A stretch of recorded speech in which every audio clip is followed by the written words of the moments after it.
I like to use is 20-pound mono. This is what I use on my smaller catfishing poles, the tri-lean big game mono. That's what I use on my smaller poles.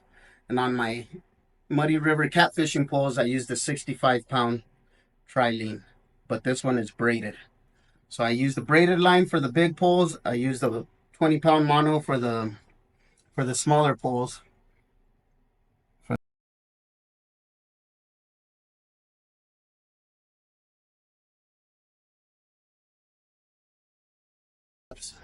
Alright, you guys, I'm going to show you guys our first little setup here that we like to use a lot. I tied the string to the chair just so it wouldn't move on me. I cut about a 20-inch leader. That's going to go on after I put on the swivel. So first we're going to pick our weight. For this one, I'm just going to put on a 3/4 ounce. Slide it onto your main line. Then you slide on a swivel. A bead. Slide on your bead and then you put on your swivel. And this is one of my favorite knots to use. Just pinch your line, wrap it 6 times. I like to call it a noose just because when it tightens up, it's a noose. Looks like a noose, I should say. Run it through your loop right there and then run it back through your other loop that you just made. And then tighten your line. And that right there is a very tough knot. Me, for extra security, I always like to tie 2 extra knots after. I know my knot isn't going to come off, but it just gives me a peace of mind when I'm out there casting heavy weight or big baits. So if you guys don't want to do that extra knot, you guys don't have to, but I like to. Like I said, it gives me a peace of mind. And then always, always remember to carry a sharp knife or some good little scissors with you, just because you can cut off the extras. There it goes again. All right. So then on this one, same thing. We're going to do the same knot. Just pinch it. Go around it 6 times. 6. I like to count just to make sure I get the 6 at least. If I go over 1 or 2, it's okay. Run it through your loops. Tighten up your line. Boom, nice and tight. That isn't going anywhere, but like I said, I always do these extra 2 just because I like to. You don't have to. Oh, that one didn't go through.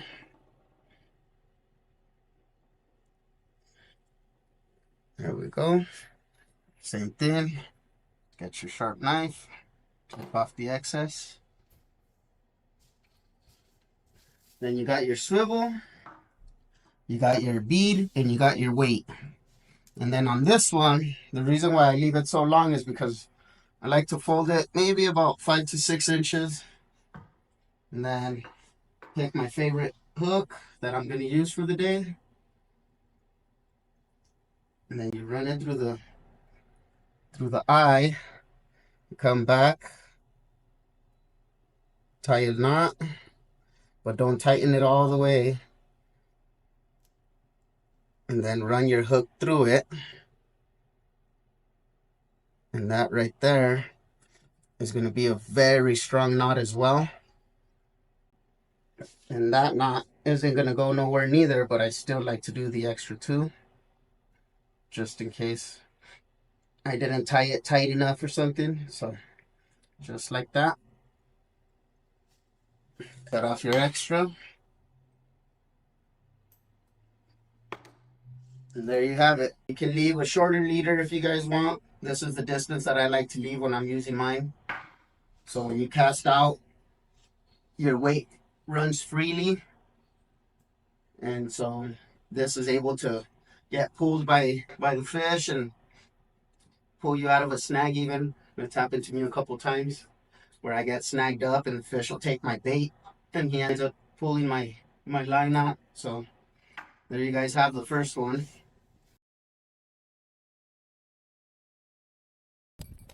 Oh, it's a catfish. There you go. Got another blue. That one's fighting real good. He almost took your pole in the water. Oh, that's another good size. Oh, he's taking you to the stick. There you go. Oh, that's a big old fat one.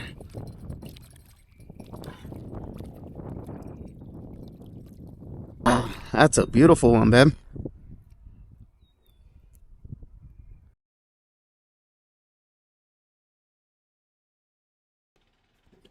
So on this one, same thing. Tied a piece of string to the chair so you guys can see it nicely stretched out, like if it's holding on by my rod. So on this one, we're going to put the little clip on, slide it on. These ones come with their own little bead, but it's more like a little rubber. Same thing, put on your swivel, run that down. 2, 3, 4, 5, 6. Run it through there. Run it through here. Tighten your knot.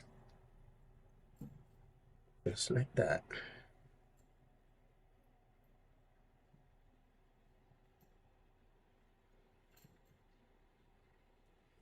Same thing, trim off your excess.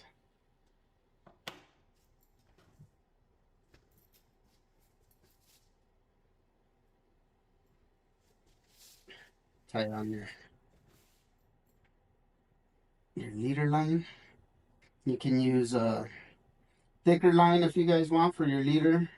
I like to use the same line that I'm using for my whole spool on my reel. So I know some people like to switch it up and go heavier or go lighter. Tighten that up. Clip off your excess. And then on this one, we're going to shorten this one quite a bit just because we have this guy. So we're going to tie this guy on right around there, probably about 6 inches. So we're going to have to trim this down.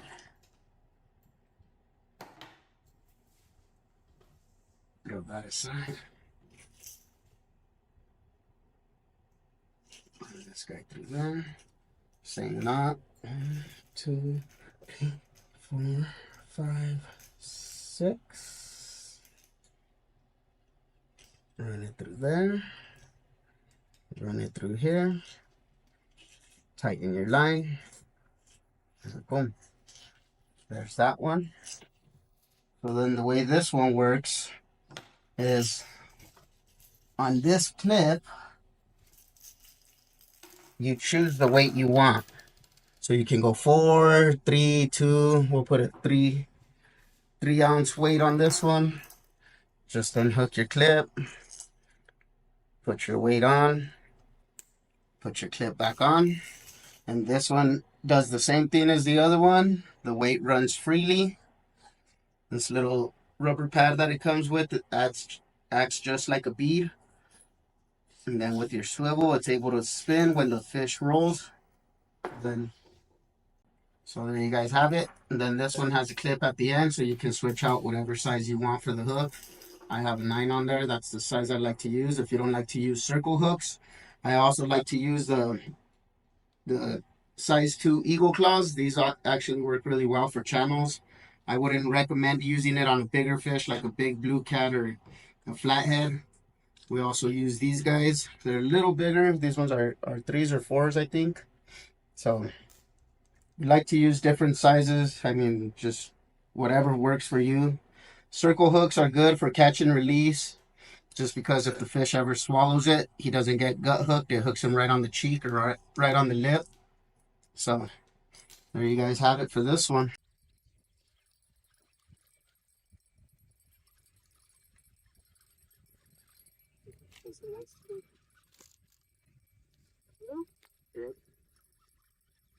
Oh, you like that? Come over here. Oh, you don't know. Let him. Let him. He's flashing his in. Let me rinse him off a little bit. Oh. I Finally. Nice. All I had to do was get that turtle out of the way. That's a monster fish. This one's still smaller than that last one I caught, but this guy's nice. Bite me. I just got fish slapped. Oh, right in the mouth. It was good. There you go. There you guys have it. It's this one. I heard Chris the other day call it a ditch rig. I've always known it as a chicken rig. You can either tie 1 or 2 knots on this, so I mean 1 or 2 hooks. So what you do is you pinch your line, pick the size of hook you want. On these setups, I like to use a smaller hook. Same thing. Run it through your loop. Tie a knot, but don't tighten it. Run your hook through it. And then you tighten your line. There you go. So then you give yourself a little leader.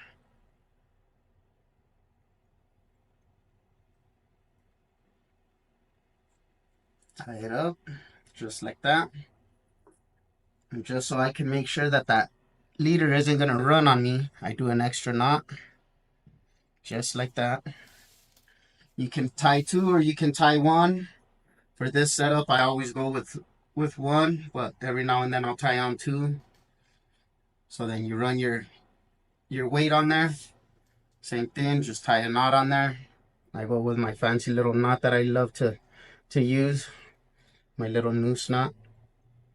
I know it has a different name to it, but that's what I like to call it. Somebody will correct me in the comments. There you guys have it. So, like I said, Chris Flores called this the ditch rig. I've always known it as the chicken rig. You can put 2 of these setups about that far apart from each other, put different types of bait, see if anything bites, but this is what I like to use.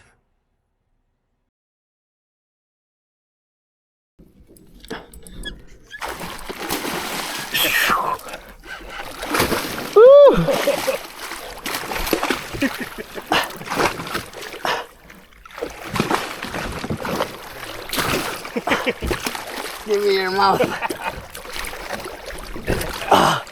I had him. Hey, look at that now. Got him. I even started cramping. He broke off my weight. Did he? Oh no, it's right there. I thought he did.